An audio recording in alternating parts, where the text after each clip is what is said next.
Okay, so people are really serious about tomatoes.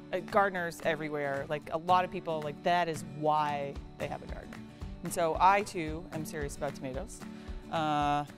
In the springtime, when I'm doing a lot of really serious seeding, using Sprout Island here, Sprout Island seed starter. Some of the things that are important to tomatoes, we have light. These are T5 lights. I use those in the early spring when the day length isn't long enough. And these will also give off a little bit of heat, but not a lot. And in the greenhouse, when it's not warm enough, I also have these big, long heat pads that keep the soil warm. And so temperature of the soil, really important for tomatoes, and light after they germinate is also very important. Of course, your growing media and how you seed them is also pretty important. So we're just going to seed out a six pack. Remember, we're going to seed some cherry tomatoes. Don't go overboard with these. Unless you're a farm, you probably only need 6 because they produce a lot of tomatoes. So similar to lettuce, we're just going to fill up our 6 pack, shake it off a little so it's even at the top. I use another empty, just kind of tamp it down so there's no air gaps in there. And pretty simple. I actually just use the back on a small scale like this. You use the back of your finger. You want to plant seeds about twice as deep as the diameter of the seed, and these are tiny, like tiny, tiny, tiny, because they're cherry tomatoes.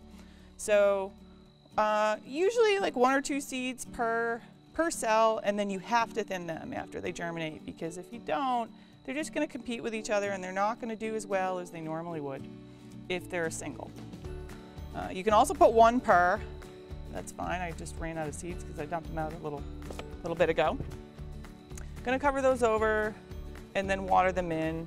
Depends on the moisture level in the soil that you're using.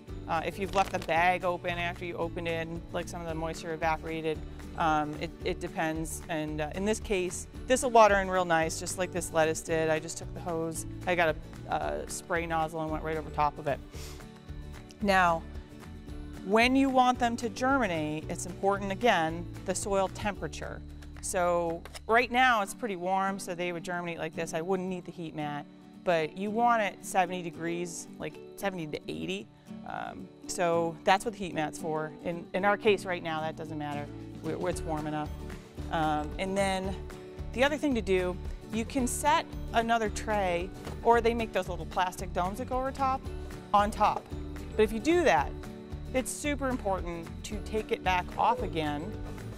You're basically creating a microclimate right here that holds the moisture and that top layer of soil up against the seed, and that's what makes it germinate. But once that knuckles up, like that seed cracks, you've got to get that off, and there's got to be airflow or your plants are going to dampen off, and that's where they literally they just look like they go and keel over. So that's dampening off. You don't want that either. So airflow after they germinate, heat, and then light.